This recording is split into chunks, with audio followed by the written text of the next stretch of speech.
too high. I think he can't go higher. Okay.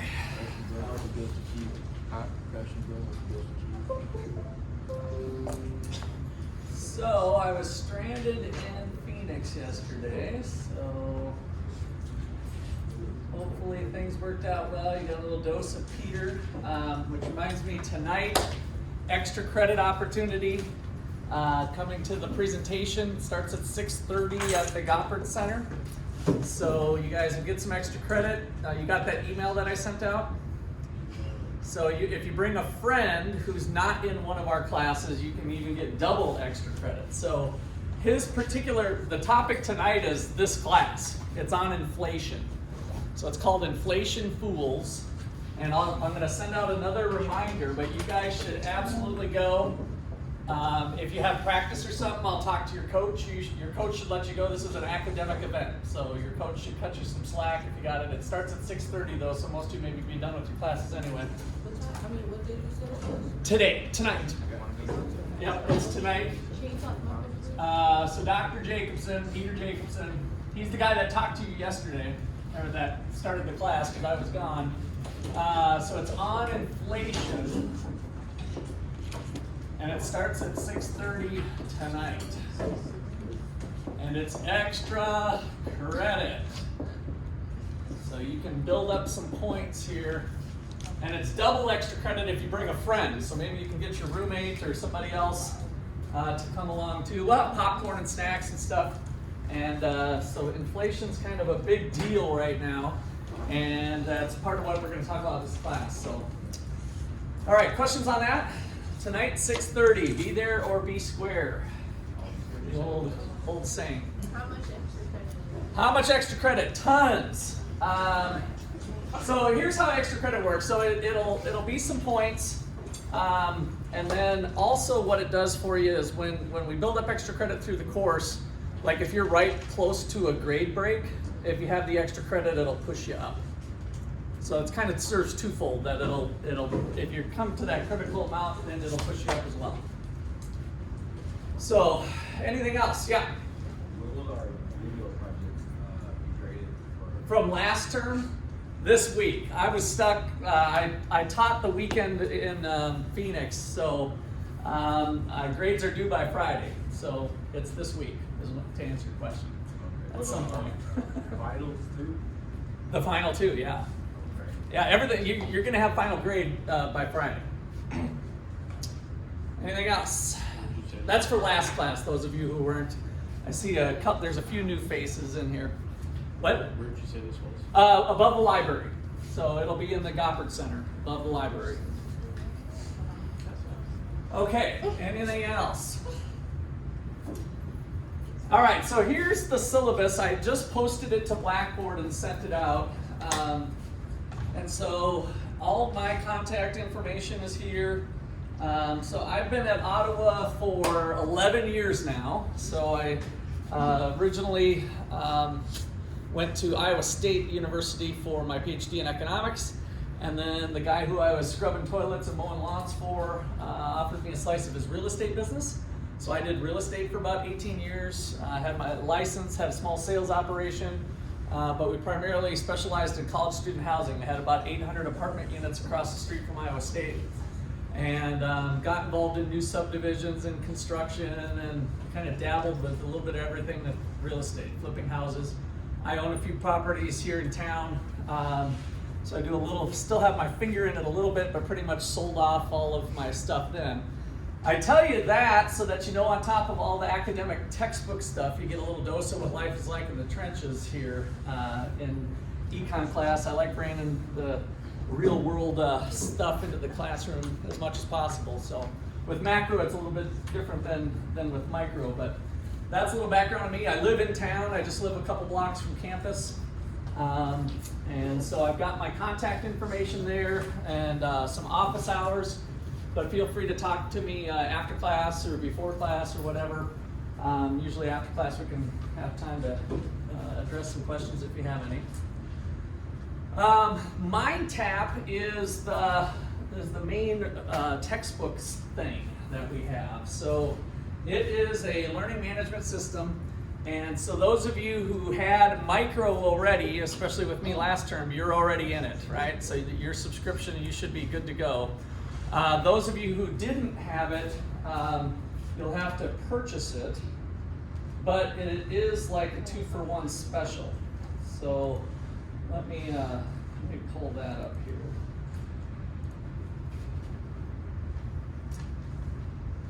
How many people have not taken micro? Show of hands. So 1, 2, 3, 4. Okay.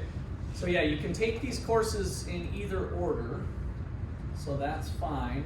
And so now when you buy this one, it'll cover your next class for micro as well. Okay, so here's the most important part for getting into the right thing is when you go to Blackboard, I posted the syllabus. This should have came by email too, so the sheet that I have up there is there for your reference later as well. And then you've got this Mindtap button off to the left. Let me blow this up a little bit. So Mindtap with eText, click that button, and then it'll have this button here. And once you click that, it'll bring you to a pay window. You do have to unblock your pop-up blockers. And then it's going to open up a new window. And so if it's your first time using it, you'll hit a pay window and you can buy it right on the spot.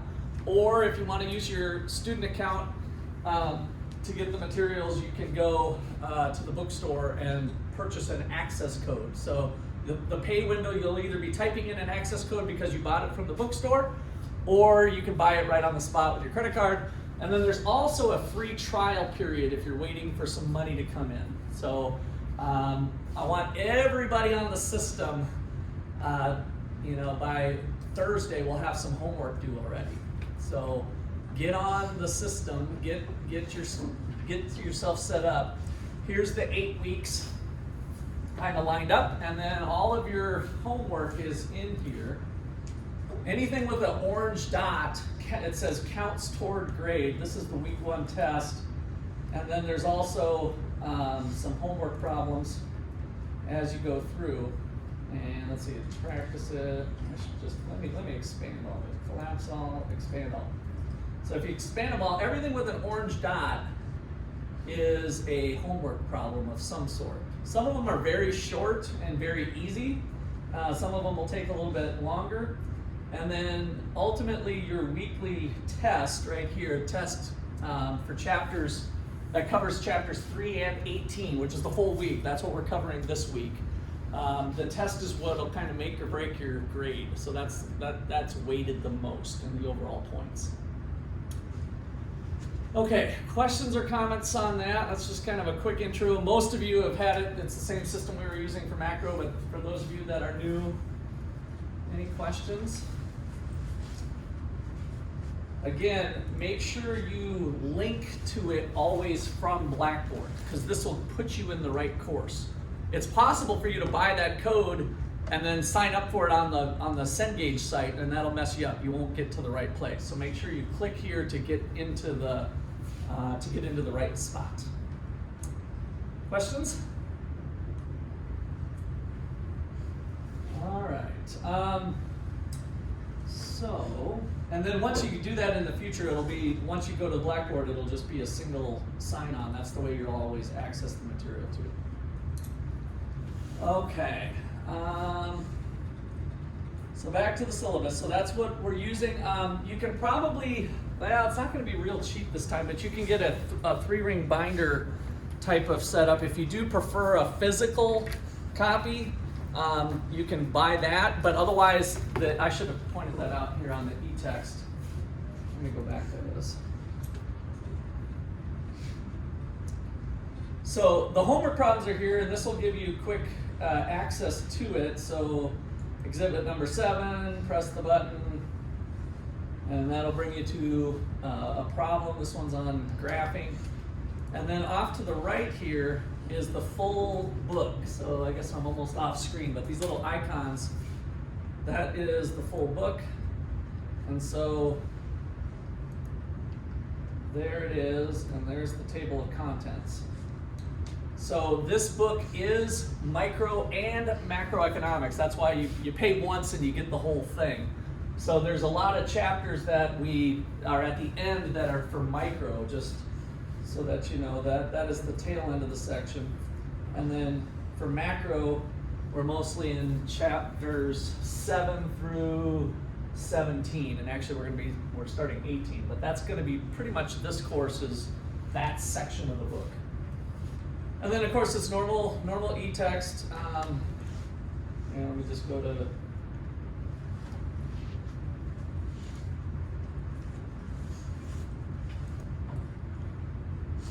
so we got hyperlinks and pictures. So the nice thing about the e-text, what is a depression, a prolonged or very severe recession. So probably most of the things you're used to with other books. But you can also get a print version of this, is what I was saying, if you go online, if you prefer to have that. And then you can print from here too, for that matter. You can print off, but it takes a while because you got to hit print each time. All right, questions? So that's the book, that's the material, that's 80% of your points basically in the class is with that. So here's our topics, weeks 1 through 8. So it's also reiterated there. And then here's the breakdown on points. Your grade will be determined from the points you earn from 820 total. Your grade will be determined by a composite score of the 8 Mindtap tests, so that's worth 400 points. 2 in-class short answer quizzes, so that's the midterm and the final, that'll be in class.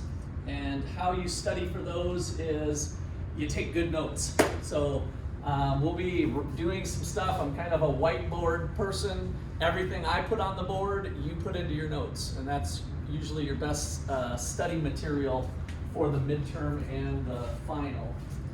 In addition for notes for the other stuff that you do on Mindtap too. So homework 240 points, and then this project that we'll have at the end. So Jay was asking about the video project. This time we've got something a little bit different than the video project. And then your due dates are all on Mindtap, basically weekly due dates. And then we have the midterm week 5 on Tuesday. And now the weeks are a little bit weird, by the way, just so you know, because we have spring break. When's spring break? Next week already. So we got 1 week. So week 1 is actually here. Week 2 is really week 3 for you guys because of spring break. There's actually an extra week. So we have 9 weeks starting with this week.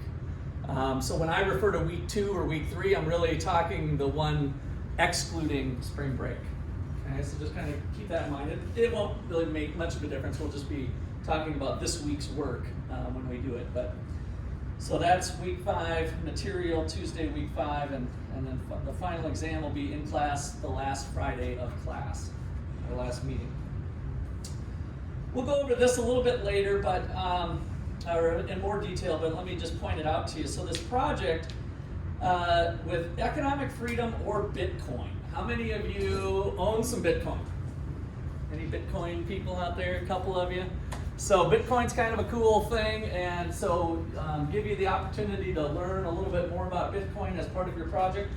We'll talk about Bitcoin in class, especially when we get to the money chapter, since Bitcoin is trying to attempt to be a different form of money, right, in the United States and around the world for that matter. So it's kind of some exciting stuff. And then economic freedom is a big theme for the class too. And so we'll get into looking at how countries measure economic freedom.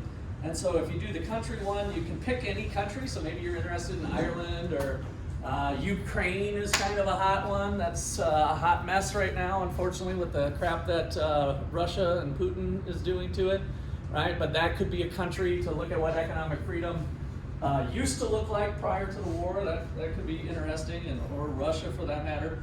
So there's 162 countries, and you can pick any of them to do part of this project on. So I just kind of go through these bullets. If you do Bitcoin, this is what you got to do for Bitcoin. This is what you got to do for economic freedom. And you do a little bit of a writing, and then this last part is two choices that you have as part of the project. Choice number one is to do a 60-second video presentation. So this is different than the video you did for those of you who are in micro. It's just a 60-second kind of elevator pitch about your topic. Or if you like sidewalk chalk, I like seeing this, you can basically create an advertisement out in the boulevard here between this building and my office and then down towards the CAF. Any of that sidewalk, get some sidewalk chalk and talk about Bitcoin or economic freedom or whatever. So you basically do an advertisement and then do it with the sidewalk chalk, and other people will see what we're doing in class too. So that's kind of a fun way to do it as well. Any questions there? All right. So, use of personal digital devices. Turn them off. So here's my policy here. Turn off your vibrate even and your ringer. Do not engage with your device or anything outside of class. Turn off instant messaging. Close email software. You will lose points for not separating yourself from your personal device during class. Now, internal distractions like daydreaming and good old-fashioned disruptions of excessive talk will not cost you points, but will be subject to a verbal lashing or a different seating assignment at my discretion. So if you have your phones out, go ahead and take the time now to shut them off, put them away into your backpacks, so not in your crotch, so that it's a distraction. This comes right from research. So it turns out they did a pretty big study, and they did students, college students, and they let some college students, a group of them got to keep it on their desk like you guys normally do.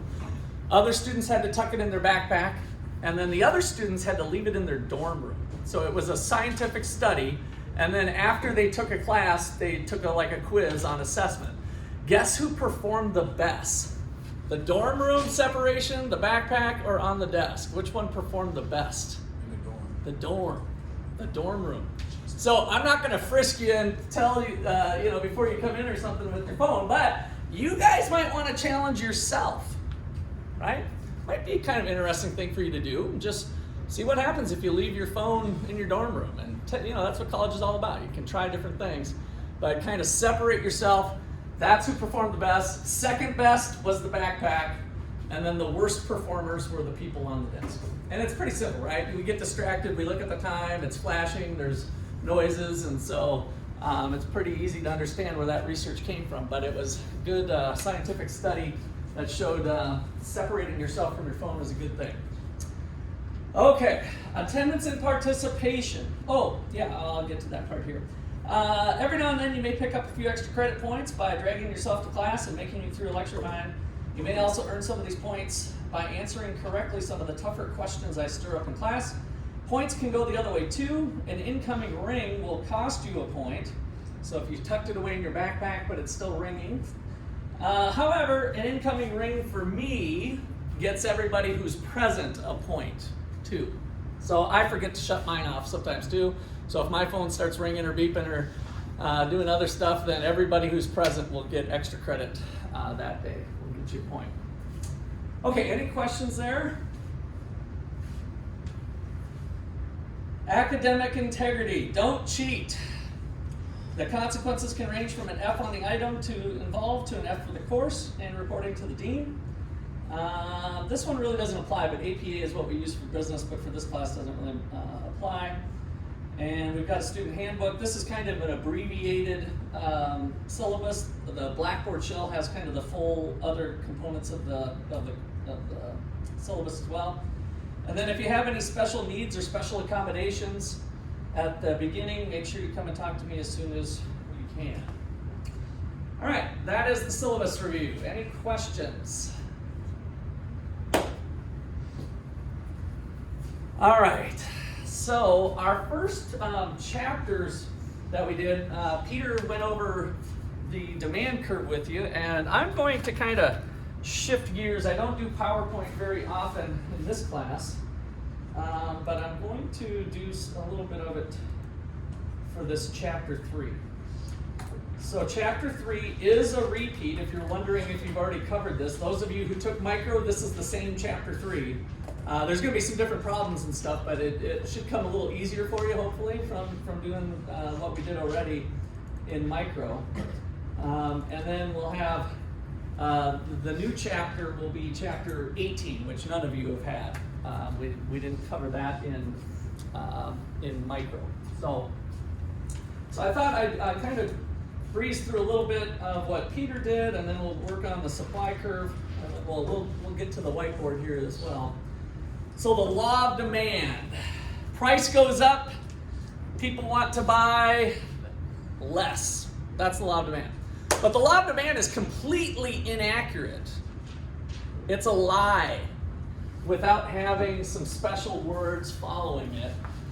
Those of you who had micro last time, so the law of demand says an increase in price leads to a decrease in the quantity that's demanded, the quantity that people want to buy. But this is an absolute lie. It's not a law, it's a lie unless we say what following it. Got it? Did you mumble something or not? I can't remember. It's like ceteris paribus. Okay, good. Yeah, you're pretty close. Ceteris paribus. So it was two Latin words. Now, does anybody remember what that means? Ceteris paribus. Holding all other things constant. Good, Augie. All right, so holding all other things constant. So when we talk about the law of demand, we're not going to allow you to earn more income. So the law of demand makes the demand curve look the way we've been doing it. It's downward sloping. The law of demand says at this price, at $10, I want to buy 10 units. At $8, I want to buy more, 14. So it shows the quantities that you want to buy, the quantities demanded at various prices.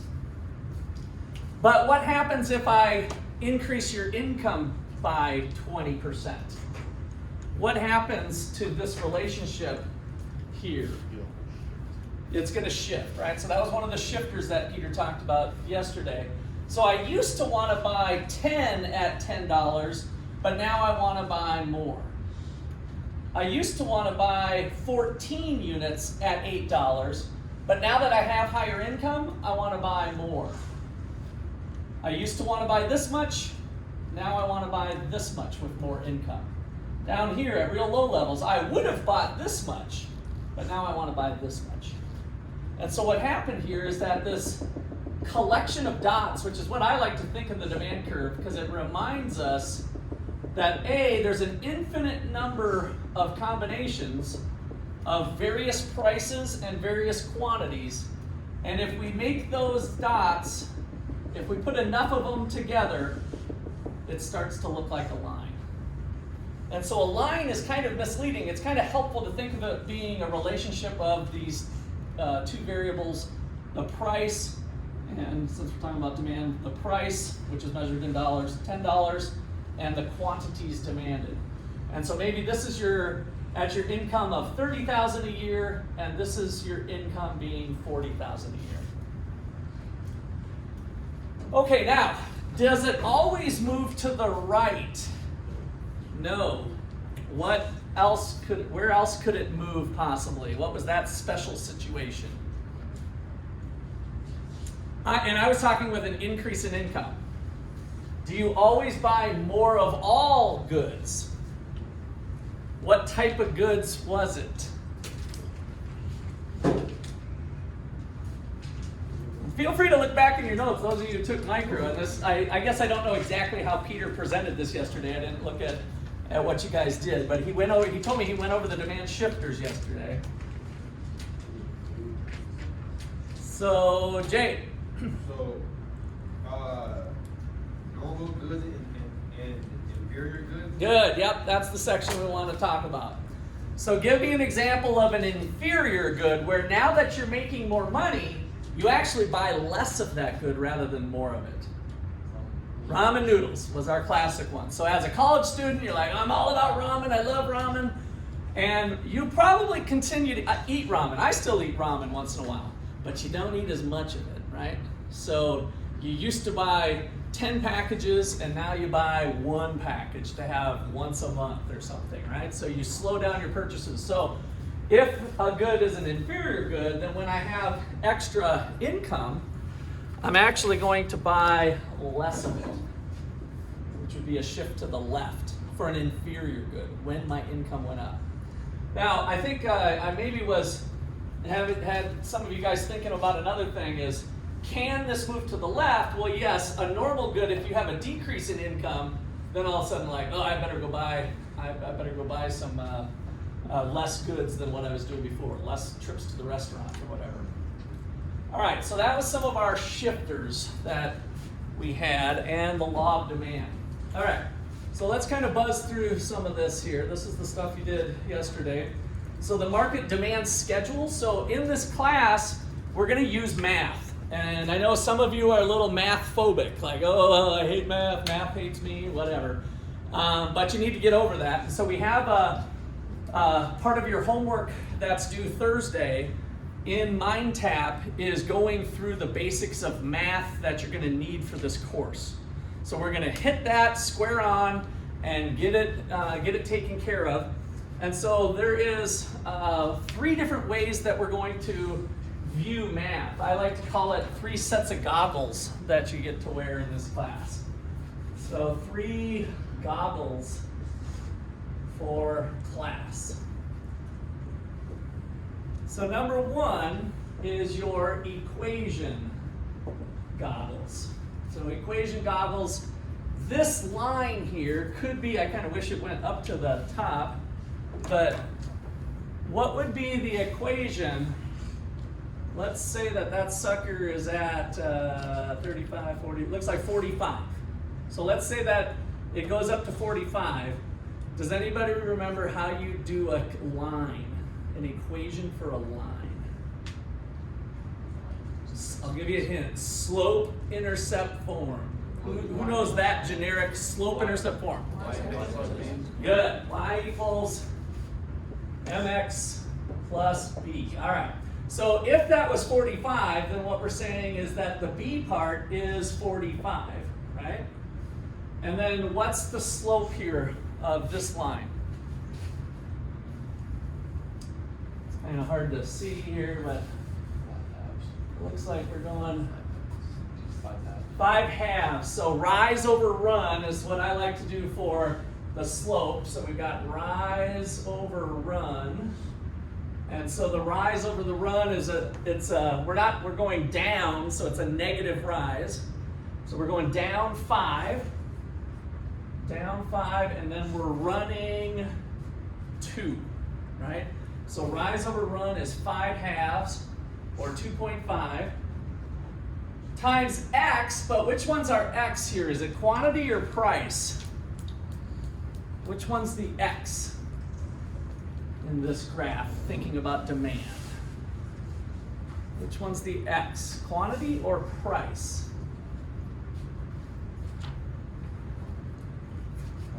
Quantity, yes. So our x-axis, so you might remember from math class, we've got the x-axis and the y-axis. I like to just say vertical and horizontal. And so this y equals mx plus b is when you have this. The reason this is important is that in econ class, we're going to use the math to tell a story about how the world works, right? And we're going to do lots of different graphs, especially more so in macro than we did in micro. We might be measuring different things on one axis or the other, right? But the connection is still going to be the same.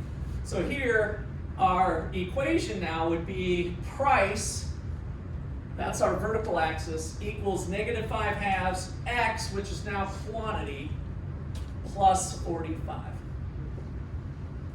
So this line has that equation behind it. A lot of times we won't use the equation to solve problems in this class though, right? So we're looking at the mathematics through the lens of our graphing goggles. So equation goggles is one set of goggles. The other part is our graphing goggles.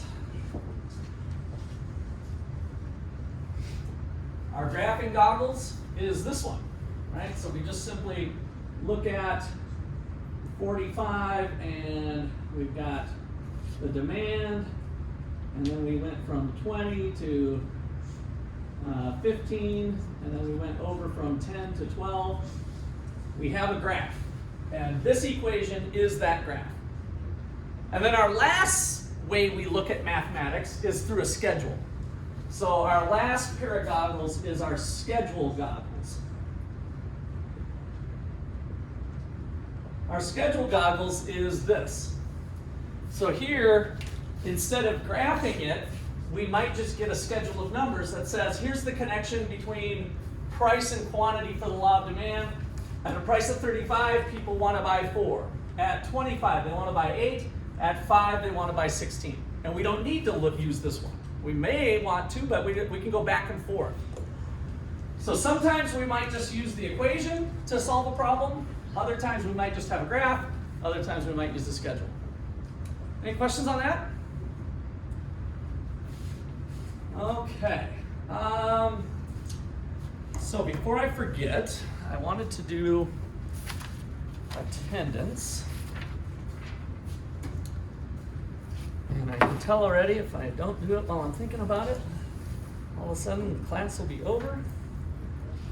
I will not have done it. So, I'm going to attempt to say your last name. I apologize if I might butcher it.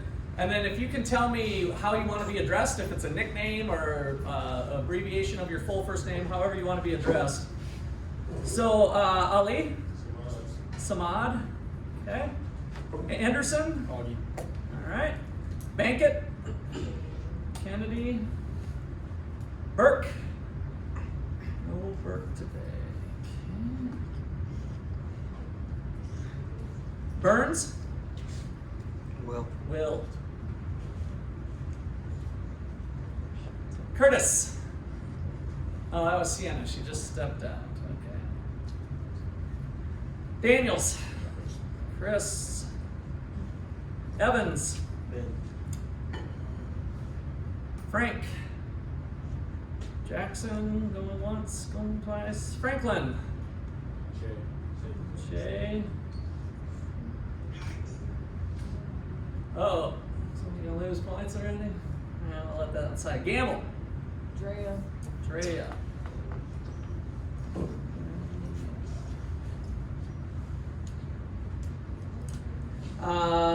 Grave? DePultra. Anna. Hendricks? Janaya. Kuhn? I think he's gone. He emailed me. Caleb. Johnson? Evan. Okay, yeah. And I have another Johnson. Corey? Okay. That's all right. Wasn't your fault. Kirkhoff? Yaren? Lang? Michael Paul? Absent. Masters? Okay, Rayleigh. Moore? Ian? Another Moore. Gosh, we got another double. Ariana? Not here. And Piper. Andrew. Ramsey. Robert. Sharp. Luke. Where were you, Luke? Okay, I just wanted to put eyeballs on. You're one of the new ones for me, I think. Simons. Talisa.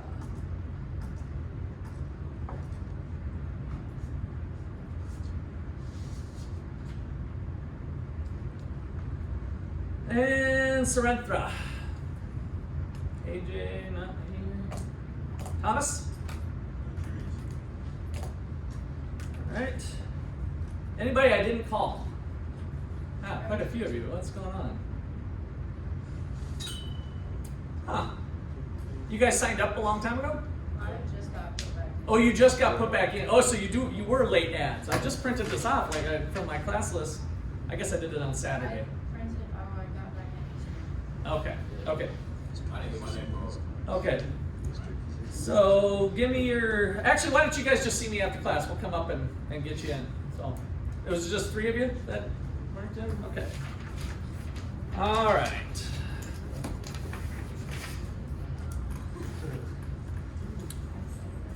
So back to our demand here. Okay, so we're going to kind of blow through some of this. Let me go back to consumer surplus. So how many of you felt like you've gotten a deal when you went to the store and you're like, wow, that was a deal? How many of you gotten a deal? Yes, yes. Therese, you didn't get it? You have never gotten a deal? You've never paid less than you were thinking you were going to have to pay? All right, yeah, right. We've all gotten deals, right? So that's what consumer surplus does, is it measures the extent to which you got a deal. And so how do we measure it? Well, if you paid $8, if the market price happened to be $8, so this is the price at Walmart was $8, and this person, somebody out there was willing to pay 10, right? So they got a deal. They got like a $2 deal. They were willing to pay 10 and they paid 8. So whenever we have that, we say that the consumers are getting a little bit of a benefit because they paid less than what they were willing to pay. So that is our definition of consumer surplus. And what that does is it helps us show kind of the value of the market exchange, or it's one way to measure the value of the exchange. So if we take this, if this is the price, let me just go ahead and put a supply curve, even though we haven't gotten to that part yet.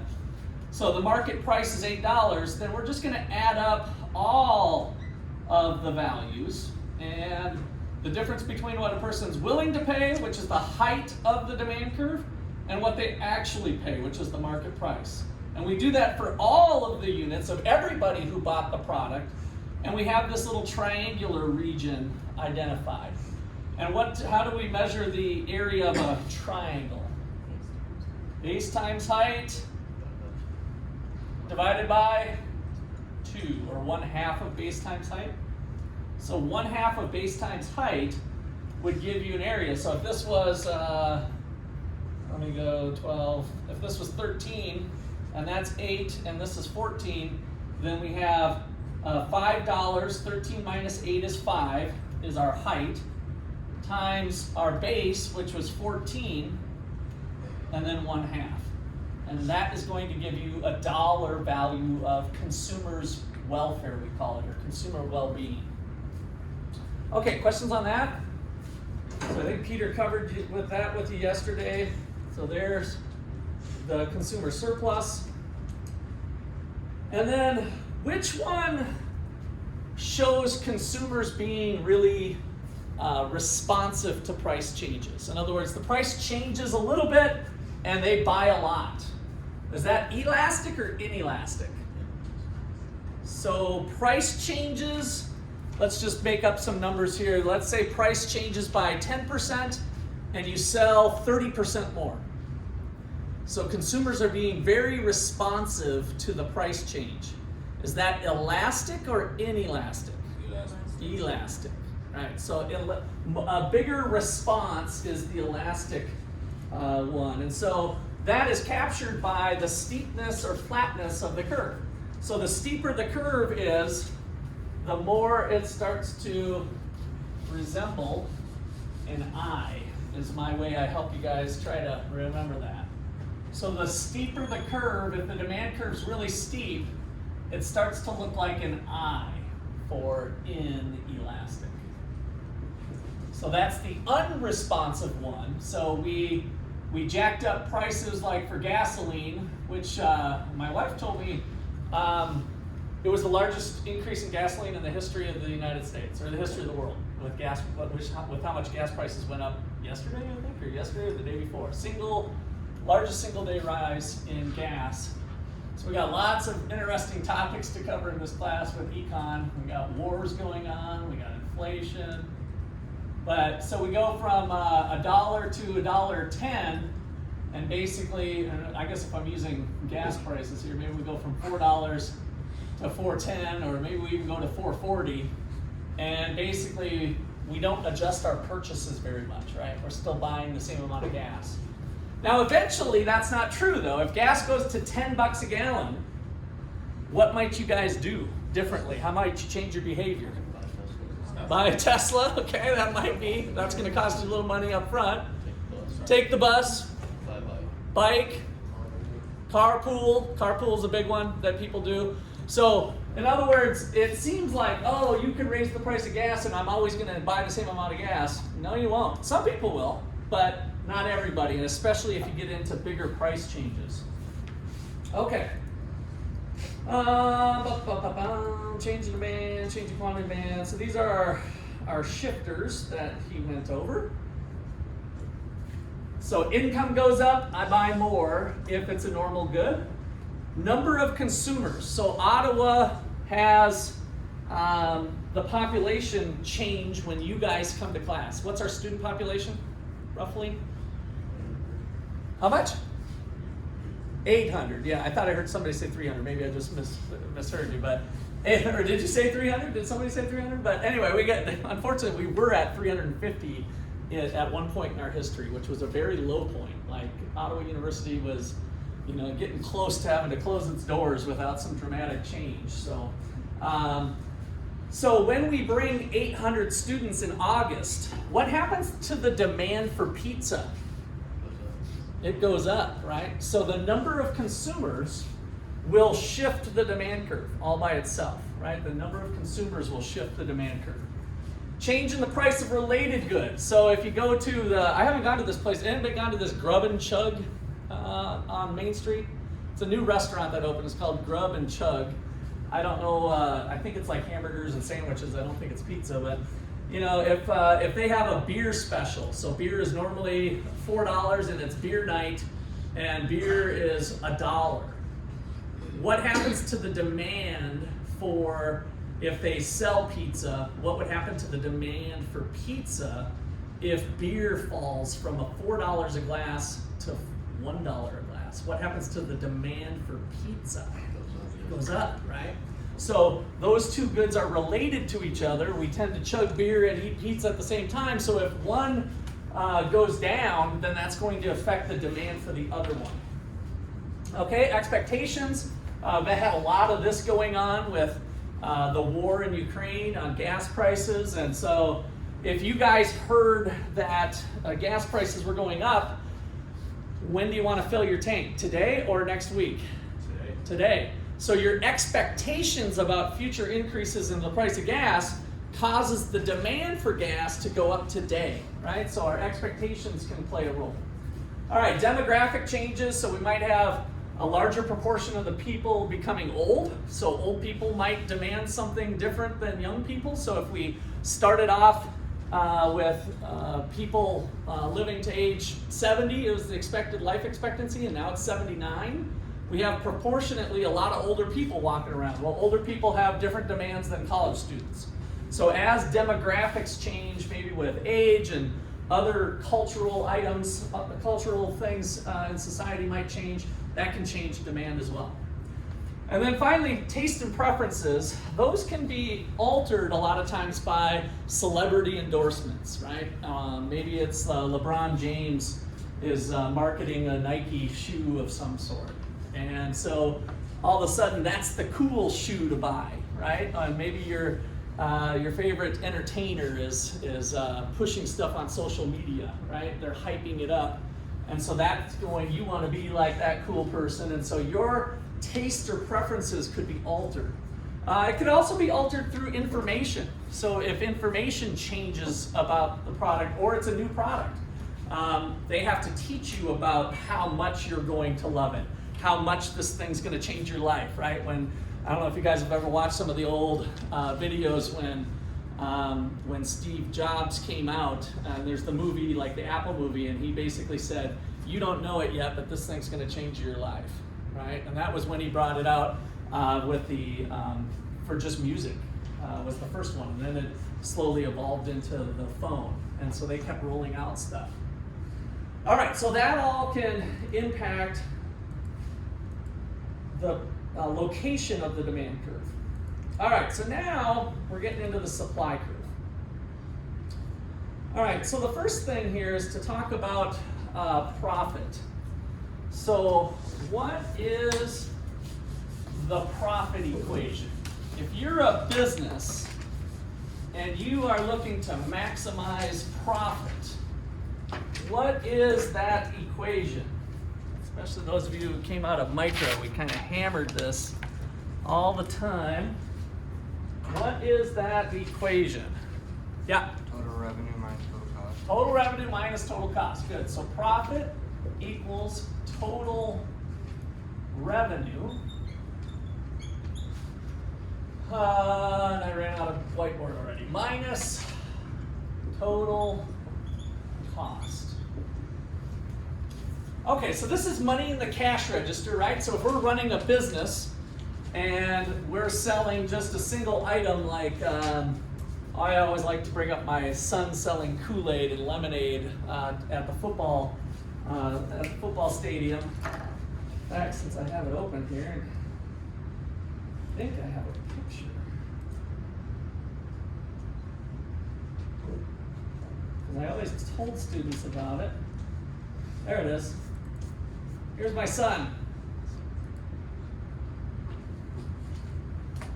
So there he is at the end of our driveway. So we were 8 houses from the football stadium at Iowa State University.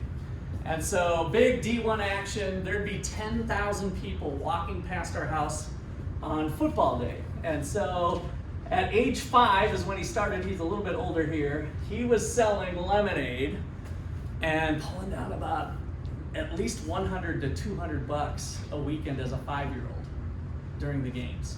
So my son was rich as a 5-year-old. He had a flat screen TV, and we let him use the money. He had to, plan, make a budget for it. Those of you who've been in my personal finance class, we kind of covered some of that. But he had one of the game consoles, the Wii and other things. And he bought it with money that he earned here. So he's sitting out here, this is my old dog Tanner. And so running the lemonade stand, how did he calculate total revenue? What would be the calculation for how much money? This is his cash register, by the way. That's where he kept the money. How did he calculate total revenue?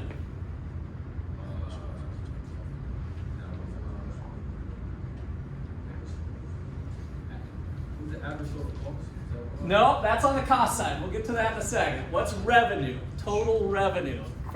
He ultimately wants to calculate profit, but the first step here is how much money's in that box at the end of the football game, at the end? Evan? The price of lemonade times however many. Yeah, price of lemonade times however many he sold, right?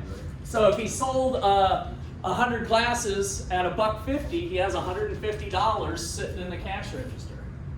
Okay, so total revenue.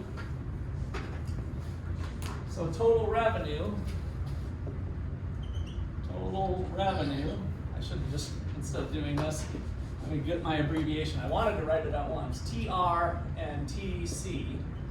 So total revenue equals price times quantity. Price of the lemonade per glass and the number of glasses sold. Okay, now total cost. What did he have for total cost? What's that? How much lemonade? So you've got to buy the lemonade packets, cups, water, and then, of course, most importantly, driveway rent to Dad. That's where my little profit equation comes in, right? So you're paying for all of the resources. There is an implicit cost here, so he's got driveway rent to Dad.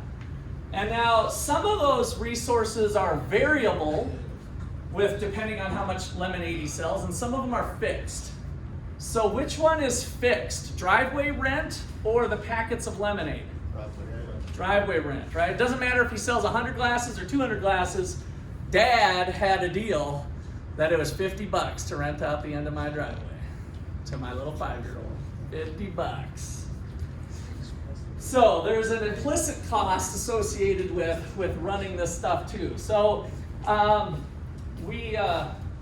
total cost of production covers both explicit cost and implicit cost. And so what we're really capturing here is opportunity cost. One of the top principles of economics, opportunity cost is our total cost. We want to take into account all of the resources necessary to bring the product to market. And so here is an important distinction that we make. The explicit costs are often called accounting costs. Accountants want the number, like how much you spent, a receipt, right? So you spent like actual dollar costs. Those were very obvious. So these are accounting costs as the book goes through it here. So there's an easy dollar value associated with it. However, economists want to cover other things that you may not have thought about, right? So some implicit cost. That's what the lesson my son learned with the driveway rent. He's like, well, Dad, it's free. You don't have to pay any more for the driveway. And I told him I could rent it out to another kid. Right?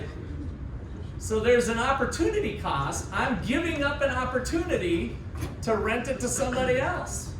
Also, we also had people come by and want to park their cars in our yard. They'd pay up for $20 to park their car because we were only 8 houses from the football stadium. So there was an implicit cost of allowing him to use the driveway. All right, so I will take you off the hook so that you don't think I'm completely evil. I didn't charge him driveway rent.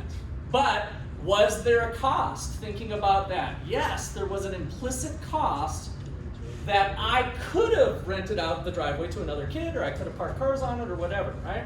And so when we think about profits in economics class, we do include the implicit cost. And so this is kind of what I call economic art. We have to estimate this a lot of times. Economic art. So there's an implied cost of foregone assets that you own, something that you could have done with it. All right, so the bottom line here is economic costs include both explicit and implicit cost. So accountants tend to have a lower cost than what we do in econ class. All right, so what does that mean for profits? Our profit in economics class is going to be a little higher than what an accountant might calculate because I'm going to take into account the driveway rent or these other implicit costs. All right, so then profits are a signal. And so we talked about signaling in our micro class. And so from a market standpoint, when companies are earning buku bucks, and they're earning lots of profit, what was the signal that goes out to other entrepreneurs? Enter.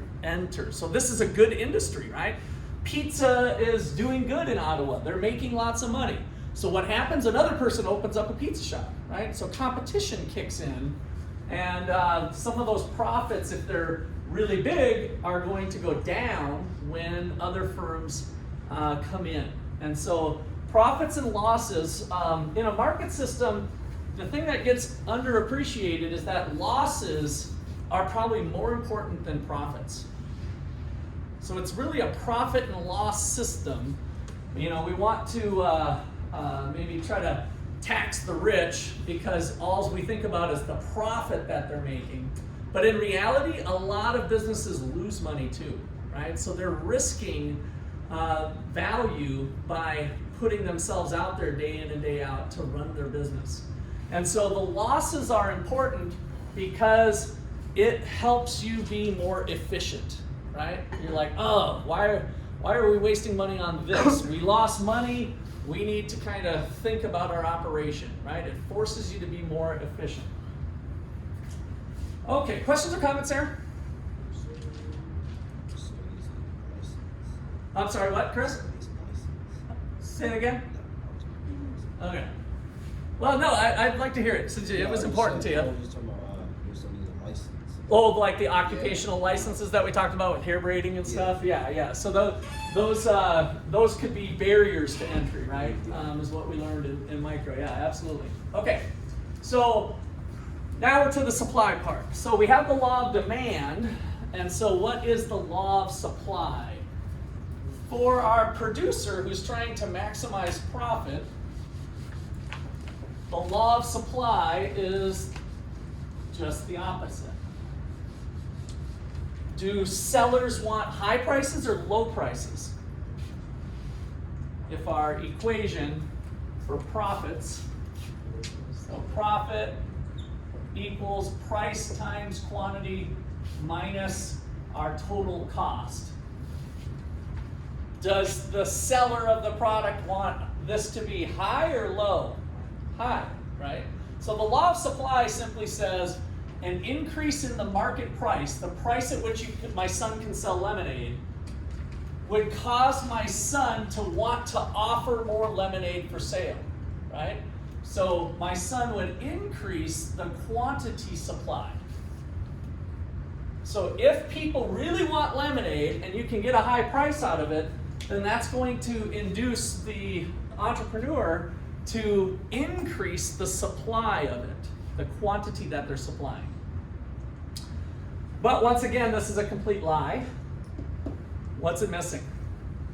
What's that Latin word? Who remembers the Latin word?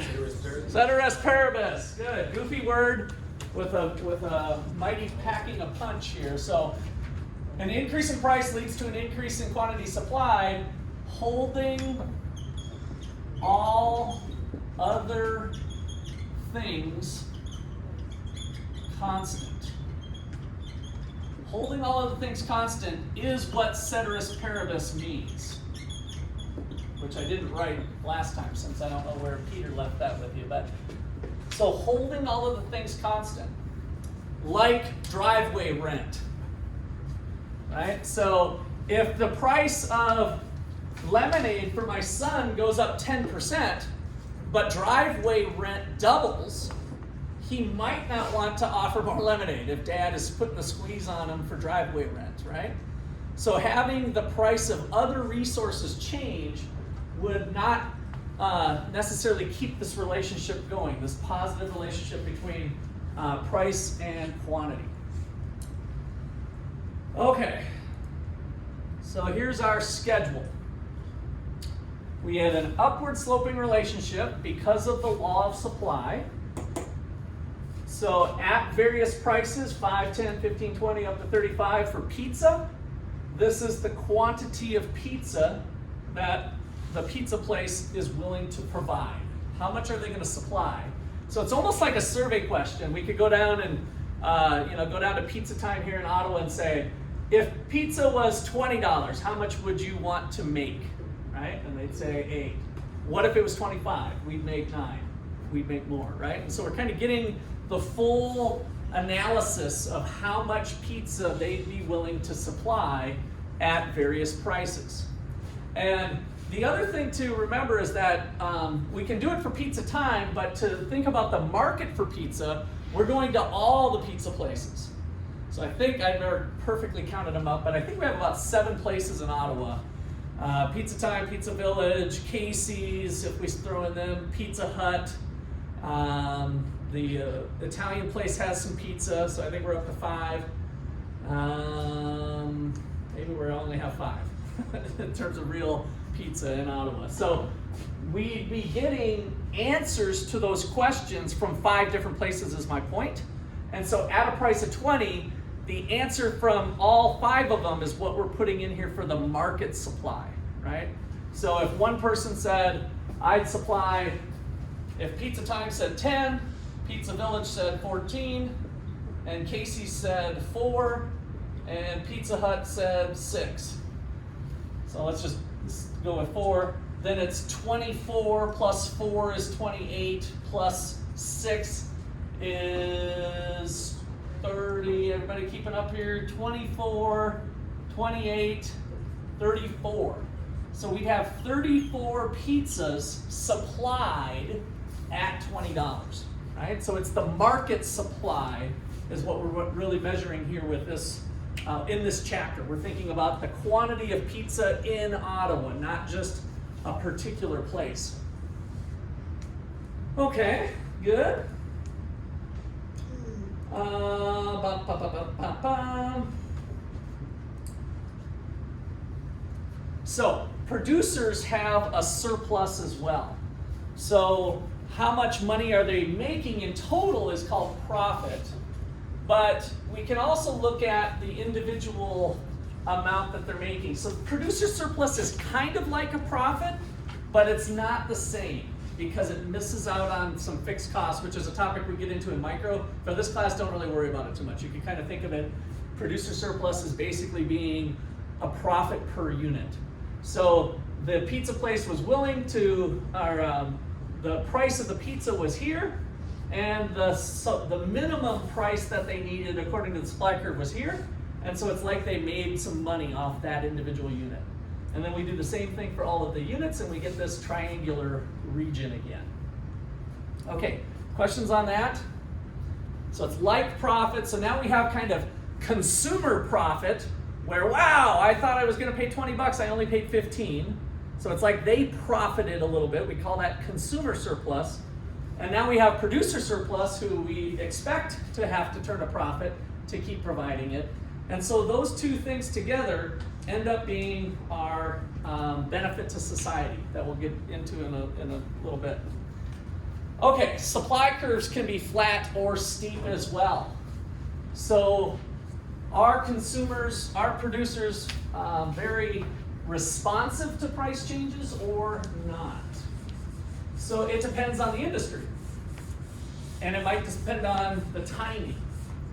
So same thing kind of holds if we look at two supply curves.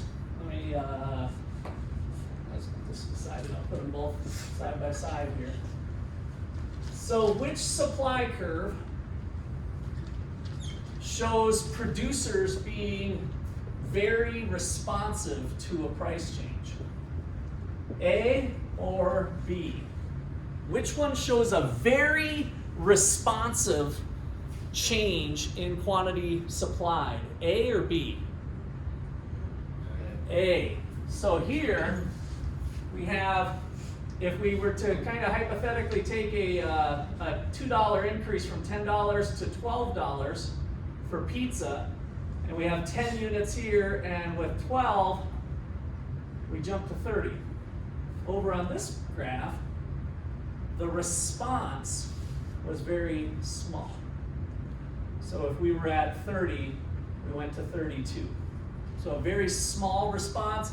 Again, the steeper the curve, the more inelastic it is. So a steeper supply curve is giving us this inelastic response. Okay, questions or comments on the elasticity?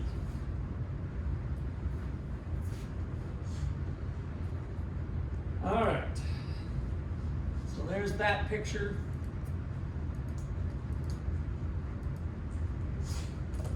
Okay, so the shift of the curve is our next thing. So what's going to cause this to move around?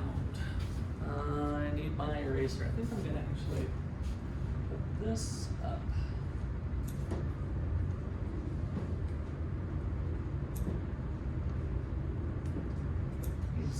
Do some damage here. Let's see. All right. Whoops. Let me make this. Oh, that's right. This is two-sided. There we go. All right. So the law of supply is what gives us a supply curve, and that supply curve shows the quantity supplied at various prices. So maybe this is 5, 10, 15.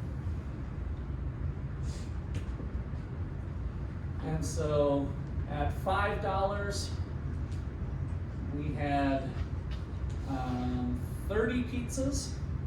And at $15, we have 55. That is all law of supply.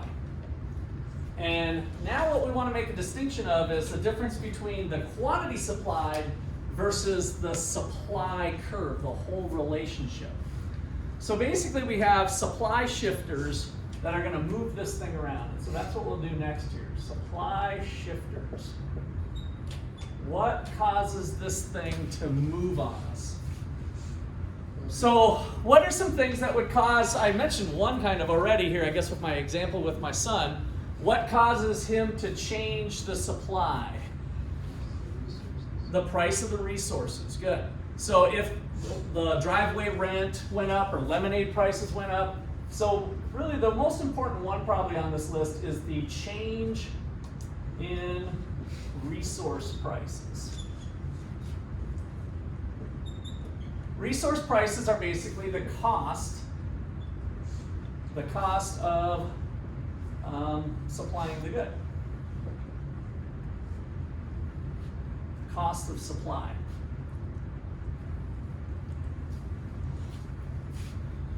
So, for example, if we're a pizza place, suppose there's an increase in the price of cheese.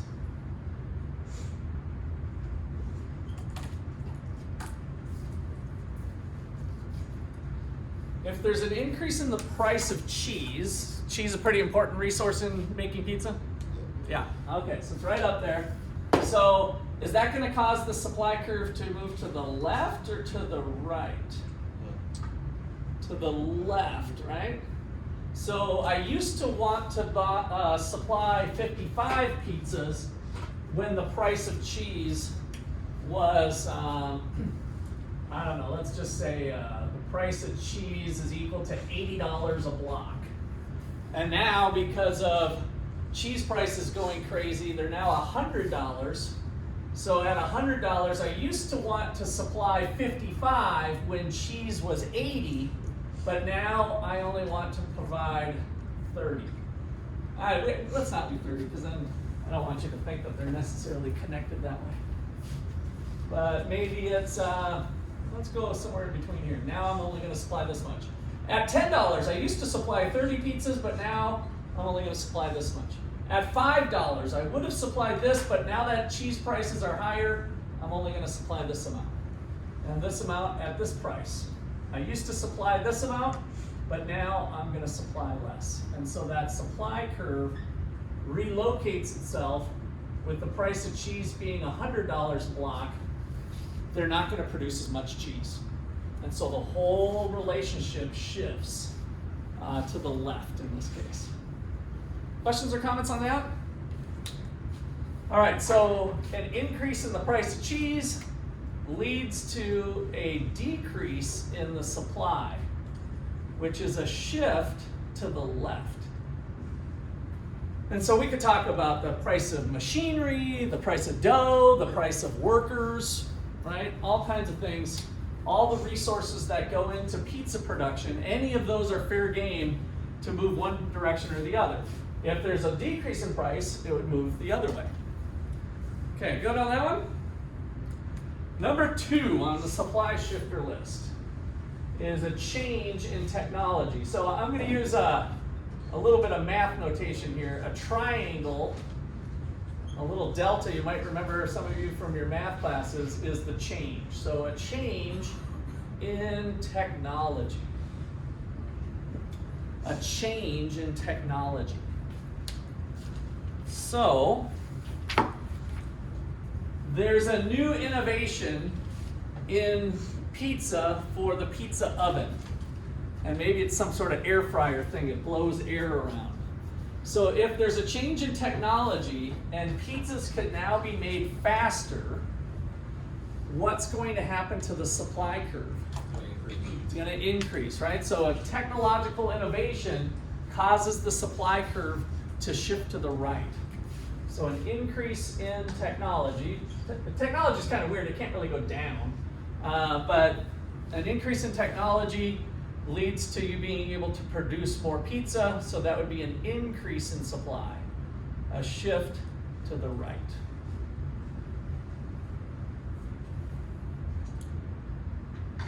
Okay, so number 3 is nature and political disruptions. So a change in nature or can include, it's not exactly natural, right? Political disruptions.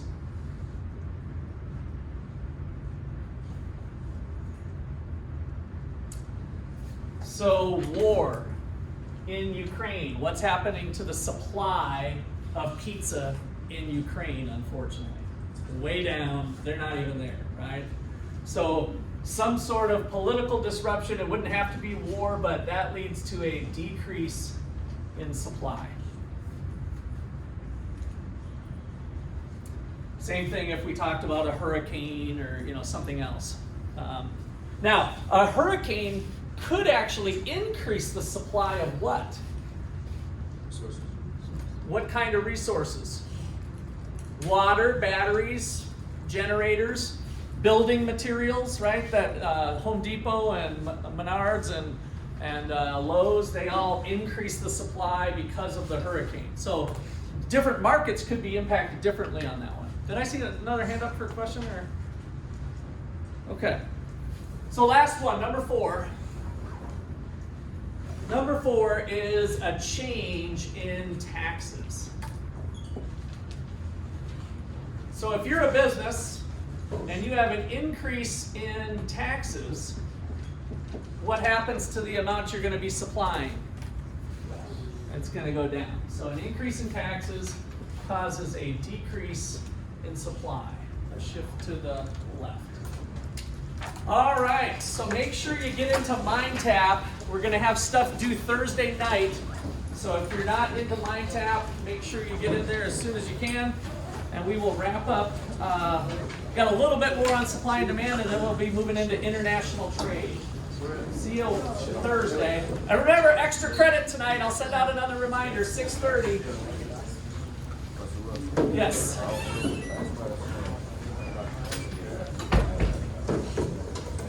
Yeah, you can sound thanks.